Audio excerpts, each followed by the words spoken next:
today I'm reviewing the Iunik Centella Daily Calming Sunscreen. And really quick, I just want to say, purchase these products with my own money.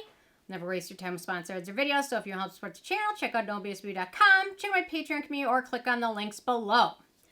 Okay, so this sunscreen, I was pretty excited when I saw it come out because it sounded like the best of everything. No fragrance in it, some nice soothing ingredients, level rated SPF 50. So anyway, so I picked it up, have had a good chance to test it out now, so I thought I'd do my review on it. So anyway, so they say boasting SPF 50 plus PA+++++. Sun protection. This daily sunscreen is enriched with 49% Centella Asiatica extract to soothe heated skin while keeping harmful UV rays at bay. It also contains Beta-Glucan and adenosine for moisturizing and anti-wrinkle benefits. The unscented and lightweight formula doesn't leave a sticky afterfeel or white cast. So, I got a lot of thoughts on this one. So, anyway, so my first criteria is packaging. No issues with the packaging. Squeeze tube packaging. Yeah, that's it. Very exciting. In terms of denatured drying types of alcohol, so it does contain a small amount of t-Butyl alcohol. It's the fourth to the very last ingredient. In my opinion, probably not going to be an issue for most people that use this product. There may be a few people that perhaps that might be too much for, but for sunscreen, that small amount, I don't think it's going to be a huge issue. But anyway, do a patch test just in case. In terms of fragrance, there's no fragrance ingredients, and it has just a very slight sunscreeny smell to it, but it fades pretty quickly, so I'd much rather have that than bergamot oil or rose floral oil or whatever scent. Anyway, so much rather take that than that. Any artificial fragrances or any natural fragrances either. In terms of the manufacturing location, this one is manufactured in Korea, which in my opinion, it's still a liability because of that loophole that apparently has yet to been fixed. So it's still kind of a gamble because the regulations are lacking in the sunscreen department. So it's still a liability. It's not this brand's fault, but anything made in Korea, I think, should be scrutinized a little bit extra just because the government there isn't really looking out for us. In terms of the SPF level, this one is 50, so that's great. The UVA protection factor is PA with 4 pluses after it, which indicates above average UV protection. Doesn't explain a heck of a lot, the pluses. It's above average, but that doesn't mean it's great like some of the La Roche-Posay or Bioderma sunscreens, but it's the highest you can get in the PA rating, so I guess that's okay. So the filters they used in this one, they used Uvinol A+, great UVA ray absorber, very good protection for UVA filters. They used Uvinol T150, a UVB ray absorber, one of the highest photostable UVB filters available. They also used Tinsorb M, which is a kind of a hybrid filter, and it reflects and absorbs both UVB and UVA rays. Tinsorb M, if you use a lot of it, it can give products kind of a white cast.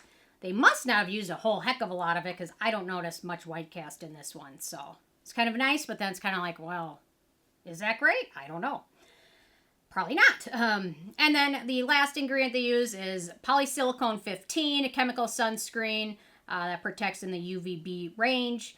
So for UVA filters, we've got Uvinol A+, which is their main job, and then Tinsorb M. So we've got 2 UVA filters and then 3 UVB filters. So I would say the UVA protection based on that probably is above average, but probably not like crazy great. So, okay, so in terms of the white cast, so they did include Tinsorb M in here, which would give things a white cast. But when I apply this to myself, I really don't notice any white cast. Once it absorbs, it really is pretty unnoticeable, at least for my pretty pale skin. Perhaps those with deeper skin tones may notice a little bit, but it's not terrible. So there you go. You can see the unsunscreen hand to the sunscreen hand. So anyway, in terms of the texture, it's got kind of a lotion texture, which is nice. It smooths over the skin really easily, absorbs pretty quickly. The ease of use of it, I will say, I don't know if it's the hyaluronic acid in here, but sometimes it has a tendency to pill. When I'm really trying to pay attention to how liberal I apply it, it pills up a little bit. It sets to kind of a radiant finish. It's not super sticky or tacky, which is nice. But I did also notice it can sting my eyes a little bit after sweating a lot, so keep that in mind. But Otherwise, the ease of use of it, it's okay. I don't love the pilling aspect of it, but it doesn't pill all the time, just certain times. It tends to pill more if I apply like a thicker layer of vitamin C serum under it. So maybe that's why. So anyway, kind of a slightly shiny finish, slightly natural. Okay, antioxidants and beneficial ingredients in this one. So obviously we've got Centella Asiatica extract, great calming, soothing, hydrating antioxidant ingredient. We've got niacinamide, anti-acne, barrier repairing, skin brightening. We've got Beta-Glucan, great skin repairing and wound healing product.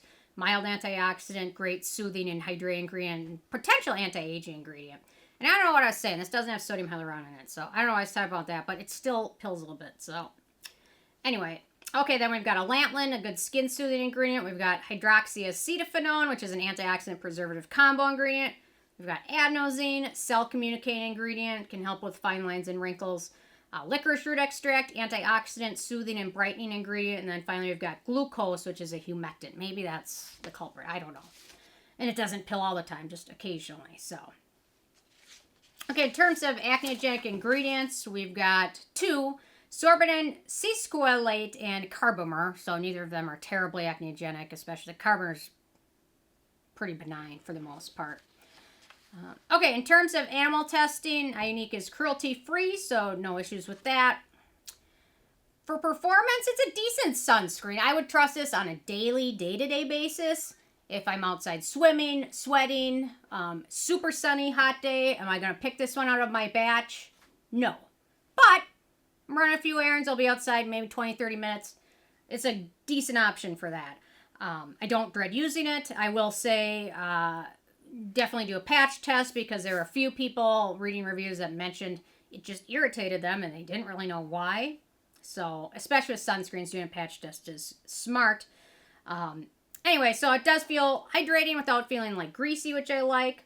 Probably geared towards oilier skin types, but this summer it seemed to work well for me. In terms of the price, so it's the full size 2 ounces, 60 milliliters, retails for $17, so it's a pretty affordable day-to-day option. Then with the 15 being a perfect score, I give this one 11. It's a really nice sunscreen. It'll work well for a lot of people. Probably not a hard-hitter sunscreen, but a decent day-to-day sunscreen. And it seems to work well for most people that try it. So, anyway, interested hearing from you guys if you had a chance to check this one out yet or not, and if you have what your thoughts are. So leave a comment. Love hearing from you guys. And stay tuned for more tomorrow. Thank you so much. Bye, guys.